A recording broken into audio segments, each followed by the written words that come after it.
She was like, oh my gosh. Michelle. Hi, Michelle. How you doing? My soul sister. What's You look, so funny is, okay, you said I need to bring Michelle on. So I was like, is it me? Is it me? What's going on? And I literally have that same fan above. And I was like, how are they seeing the fan? So that was hilarious. That was hilarious. I was like, but when she came on, I'm like, wait. That's not Michelle. So sorry to the Michelle that we just surprised you. So you got to be ready. Anyhow, I am so happy to see you. So we will circle back. We have to circle back to my bestie, Yolanda. But right now, we're going to jump into For Richer, For Poor. This is another story that was just meant to be in the book. It was just meant because this book has had such a long journey.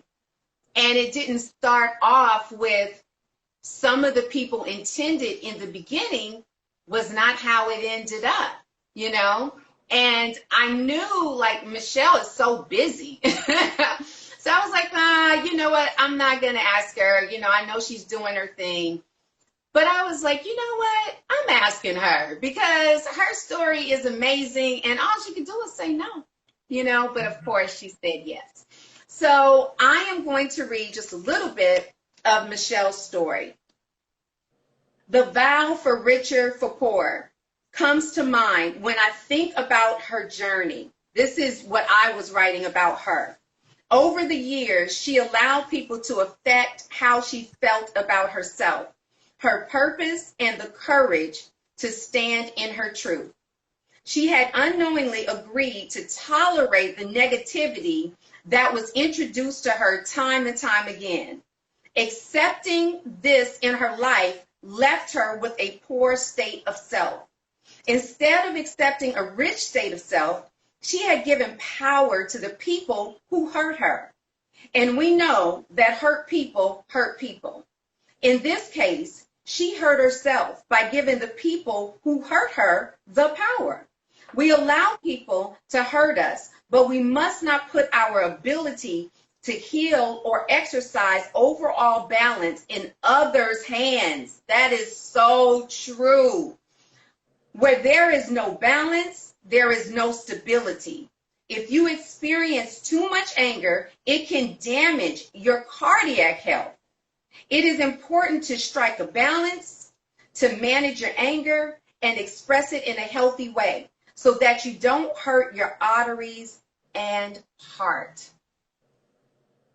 Michelle is a miracle. She's just an absolute miracle. I really want to tell this story, but I'm not going to because I want you to go and get the book. But her story is amazing. Just in the little bit that I read, you know that a lot of us sometimes deal with anger. We deal with the trial of letting things go and forgiveness, you know. And I tell you, her book, Spirit Check, she has mastered forgiveness and letting go. I've called her, I just got to say this. I call her, she is a confidant to me. And when I call her, she has transparently, I've been up here on the ledge and she has talked me all the way down to balance, to where I was like, nope, I'm adjusting it right now. And she was like, hold on, take a breath, breathe. And what's so wonderful is you feel differently about some things when you just sleep on it for 24 hours. And some things just aren't that serious, you know? So I really appreciate that just about her. And it's so funny because Tab said, I don't know how you and Michelle are going to get on live and just talk for 5 minutes. But I am shutting up now. And I'm going to get into asking you some questions. I just want to say, too, you look absolutely beautiful. Stunning, stunning. Okay, so which vow in the book stood out to you the most? So the vow that stood out to me the most is till death do us part. And I'm still emotional, still trying It's to, okay. you do that to me. You do that um, to me. so I shared it today. There's a powerful phrase that you have in the book that says, the longer that we resist is the longer that it remains or that it exists. And I'm paraphrasing, but go to my Instagram. I shared that quote of yours today. And I think that, once you have gotten comfortable with being unhealthy, whether you're aware of it or not, but then when you become aware, right? Because I think everything starts with self-awareness. Once you become self-aware, then you have a responsibility to do the work, whatever that looks like. And so why till death resonates, till death do us part resonates is because the work is continual. It's always evolving. And so, for me, I'm always looking at how I can better myself, part with what is unhealthy for me. So I had, before I would call it a health scare, now I say it was an awareness that happened. As you know, you alluded to the story. So I had to really, from that day forward, make a commitment to myself that I would no longer live there and I would continually part with it. And I want to encourage anyone that's trying to better themselves in whatever area of life. Life is a journey. Your healing is a journey. Your wholeness is a journey. And so you cannot become impatient with the process. So many of us are going through processes right now, grieving so many different things for ourselves, for the world, for our culture, but it's all a process. And we have to continually to die to the unhealthy parts of us and embrace what God intended for us. And so that's why that resonates with me, because I love it. But then there are days I'm like, this is too hard. And I think I told you that the other day. I was like, why is it so hard? But once you move through that and process through that, there's a beautiful feeling knowing that you elevated, that you went to the next level, and you did that because you took responsibility. So with the death of whatever is unhealthy in me, in you, and everyone that's listening, embrace as well the process of dying daily to that thing. Don't rush it, but embrace it. Absolutely. Absolutely. When I think about the vow, to death do I part, I think about the fact that I am saying to myself, no matter what, it's me and you in this until I take my last breath. Meaning me and you, meaning me and self, until I take my last breath. So how has the self vows changed your perspective in terms of the pandemic that we are in right now? So I have, for those of you who haven't seen the beautiful cover, I have it right here. Go get it. Go get it. Self vows on Amazon. Okay, so I literally wrote or underlined, I should say, something that you wrote in that. You said living is synonymous with purpose.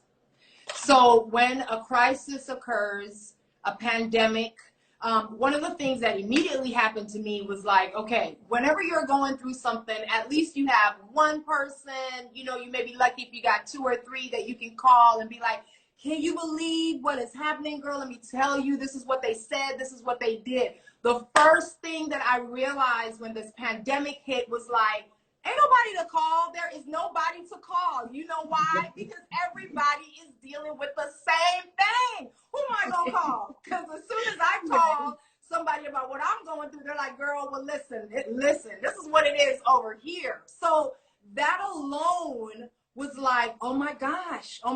Okay, so if I can't call somebody to lift me up out of this, again, here comes self-responsibility. So then I got to go, okay, what can I do to continually tap into purpose and make sure that I'm not overcome by this crisis and I'm not suppressed and oppressed? Because I will have those moments, but you know what we say, we move through it. We don't mute it, but we manage it. And so for me, I had to, okay, what did I leave undone within me, around me, because of me? So that was my first thought. What is undone around here? Because, you know, a lot of us, we were going, we were doing, but were we being? Now we have an opportunity. The season has opened up for us to be, and be, you know, feel the feels. Like I say, feel the depression. Don't stay there. Feel the heaviness. Don't stay there. But be in the moment. Be in the season. Respect it. Embrace it. But at the same time, what are the undone parts? And you already know, you know, I tapped into something that was undone and is getting ready to be manifested for everybody else on Monday. So I'm super excited about that. That's just one manifestation of what happened during my pandemic. I'm blessed to be able to say that it wasn't all bad. It was a blessing for myself, for my family, and ultimately it's going to be a blessing for the world because I got to spend time with myself, you know, and work on me. Absolutely. Well, thank you. Hi, Mom. Sometimes you got to, she said, hi, Mom. Hi. She's right there. Oh, hi. Oh, it's good. Hi. Nice to see you. She's just like so tickled about all of this. She's just like, oh my God, look at the screen. Thank you so much, Michelle. I really appreciate that. Love you, love you, love you, love you. Thank you so much. And hang out with us, you know? I will. Be here for a minute. You look amazing. Thank you.